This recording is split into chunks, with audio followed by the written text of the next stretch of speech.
धन्यवाद सभापति महोदय।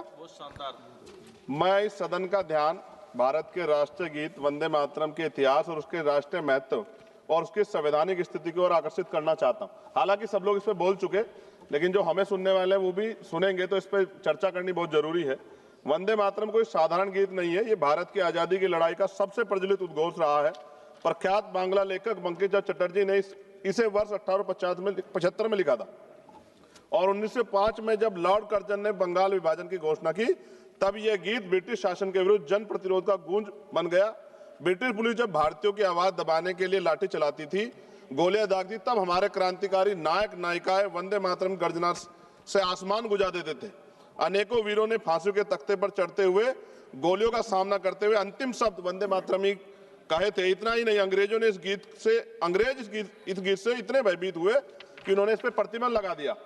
सभापति महोदय, साल 1937 में जब राष्ट्रगान तय करने का प्रश्न उठा तो इसके लिए एक समिति बनाई गई। तो साल 1937 में बनी वह 3 सदस्यीय समिति, जिसमें नेहरू जी, नेताजी सुभाष चंद्र बोस और गुरुदेव रविंद्रनाथ टैगोर जैसे महानायक शामिल थे।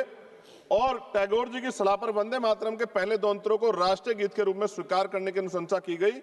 इस अनुशंसा को संविधान सभा ने 24 जनवरी 1950 को पूर्ण सहमति से राष्ट्रीय गीत का दर्जा प्रदान किया।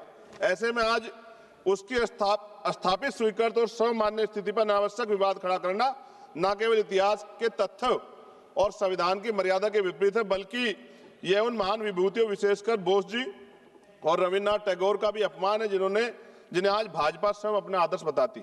मुझे याद है कि प्रधानमंत्री जी, पूर्व का जो पश्चिम बंगाल का चुनाव हुआ था, माननीय प्रधानमंत्री जी टैगोर जी का लुक धारण करके हमने सबने देखे।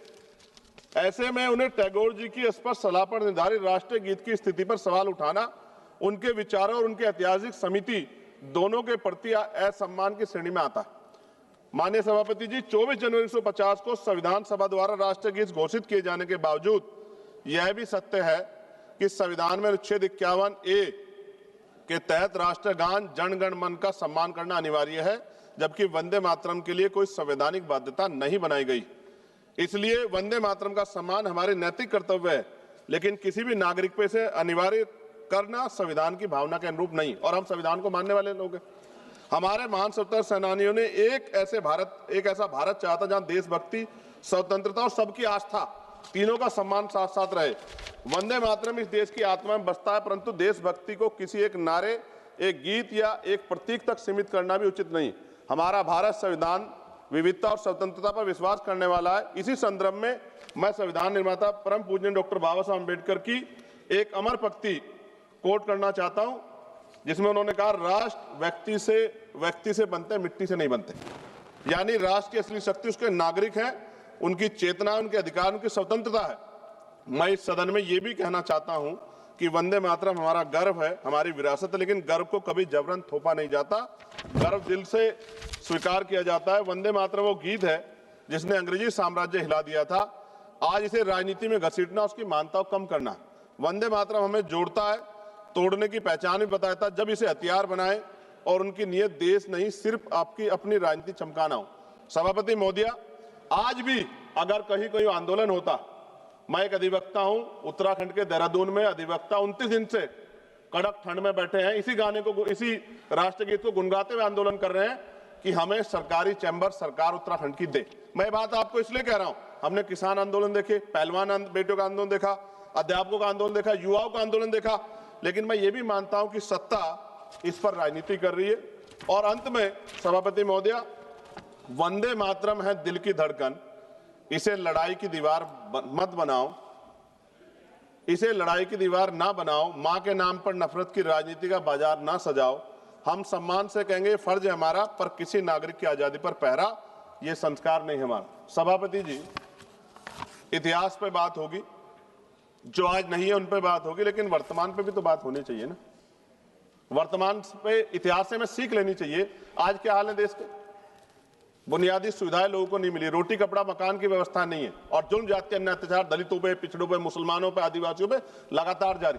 और कोई कहने सुनने वाले, जब भी कोई अपनी आवाज उठाएगा उसको देश विरोधी घोषित कर दोगे, धर्म विरोधी घोषित कर दोगे। इस प्रथा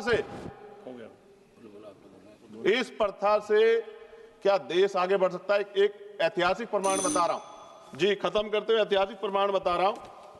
राम प्रसाद मिसमिल जी ने आजादी की लड़ाई के लिए हिंदुस्तान रिपब्लिकन एसोसिएशन बनाया चाहे, लेकिन जब उन्हें लगा कि एक धर्म के लोग या एक जाति के लोग या एक क्षेत्र के लोग आजादी की लड़ाई को नहीं लड़ सकते, तो 1928 में शहीद आजम सरदार भगत सिंह जी ने उसमें सोशलिस्ट वर्ड जोड़ा।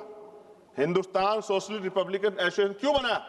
क्योंकि जब हम मिलकर रहेंगे तभी देश आगे बढ़ सकता है। और आप, मुझे पूरा ऐसा लगा जब मैंने सत्ता पक्ष को सुना कि वो राजनीतिक एजेंडे के जरिए सिर्फ मुसलमानों को टारगेट करते हुए इस बहस को लाना चाहते हैं, उनके पीछे उनका कोई और तर्क नहीं। सभापति जी, खत्म करते हुए मैं ये कह रहा हूं, आज का नौजवान अपना हक मांग रहा है, आज की बेटियां उड़ान चाहती है, उनके लिए सरकार पे कोई योजना नहीं, बस इसी एजेंडे में फंसा के लगातार वो देश के नौजवानों को चलना चाहते हैं। ये ज्यादा दिन चलेगा नहीं। मैं आपके माध्यम सरकार से कहना चाहता हूं कि बुनियादी मुद्दों पर चर्चा करें, बेरोजगारी पर चर्चा करें, महंगाई पर चर्चा करें, महिला सुरक्षा पे, सम्मान पे, उनके सशक्तिकरण पे चर्चा करें और देश की तरक्की पे मिलकर कैसे आगे बढ़े इस पे चर्चा करें। बहुत बहुत धन्यवाद। जय भीम, जय भारत, जय संविधान, जय मंडल, जय जोहार। धन्यवाद सभापति महोदय। माननीय सदस्य श्री हनुमान बेनीवाल जी। अगर आप ये वीडियो YouTube पर देख रहे हैं तो हमारे चैनल को सब्सक्राइब कर बेल आइकन दबाएं और Facebook पर देख रहे हैं तो हमारे पेज को लाइक करें।